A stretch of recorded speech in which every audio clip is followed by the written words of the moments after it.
Right, we got some more equations here to work on. First one does have a fraction, so we can do the fraction trick here. The only thing that's a little bit different is the 3/5 is in front of parentheses. So if we go ahead and do the fraction trick, I'm going to use brackets, that means the same thing as parentheses. Multiply everything by the denominator. Now, when you multiply the 3/5 or the 5 times the 3/5, because the 3/5 is in front of this parentheses, we don't have to multiply it to that. Okay? So 5 over 1 times 3 over 5, you can cross reduce. 1 times 3 is 3. And then you just carry down the a minus 1. Hopefully that's not too confusing. So if you have a fraction in front of parentheses, that's when you can do that. You can keep the parentheses exactly the same. But we do want to multiply everything else by the 5. 5 times a is 5a, and 5 times 3 is 15. Alright, so now we just don't have a fraction, a little bit easier. You do, however, have parentheses, so we're going to go ahead and distribute. 3a minus 3 is equal to 5a plus 15. We want to get those a's on the same side, so sometimes people like to move the smaller coefficient with the variable. It just helps us avoid negatives, so I subtracted 3a to get to the other side. Let's make sure we recognize that is a negative 3 that we're going to bring down. 5a minus 3a is 2a plus 15. And now we're solving. We go to the side with the a.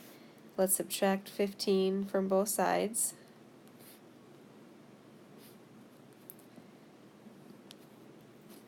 Gives us negative 18 is equal to 2a.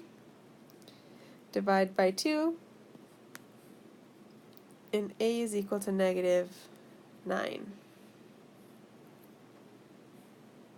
Not too bad, right?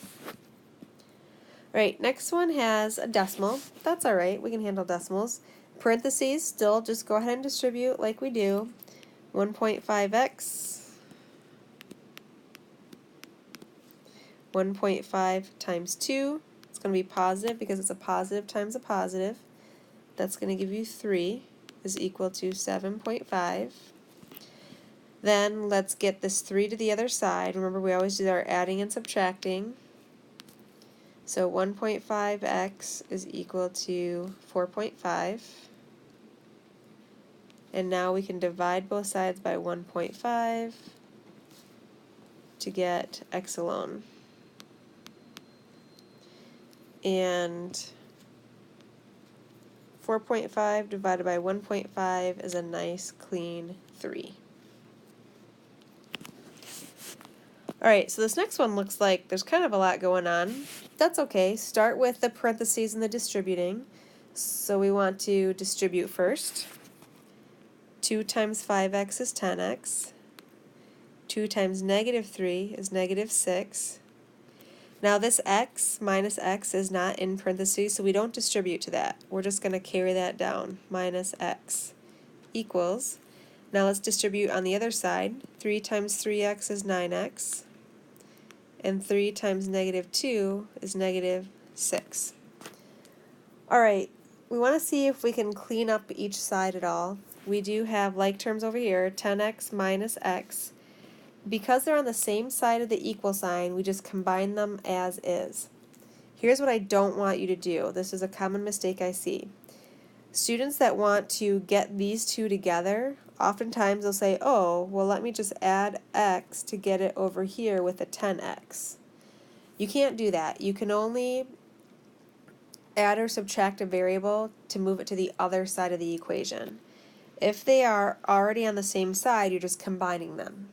So 10x minus x is 9x. Minus 6 equals 9x minus 6. So one thing you can do on this is notice that both of these sides have a 9x. So if I were to subtract 9x from both sides, we would notice that they're just going to cancel right away. So we can go ahead and skip down to saying the step that negative 6 is equal to negative 6. So does negative 6 equal negative 6? Well, of course it does. So that means that our answer is all real numbers. Because you could plug in any value for x up here, it wouldn't matter. The left side would always equal the right side. So all real numbers, or we got that nice little symbol if you want to abbreviate that.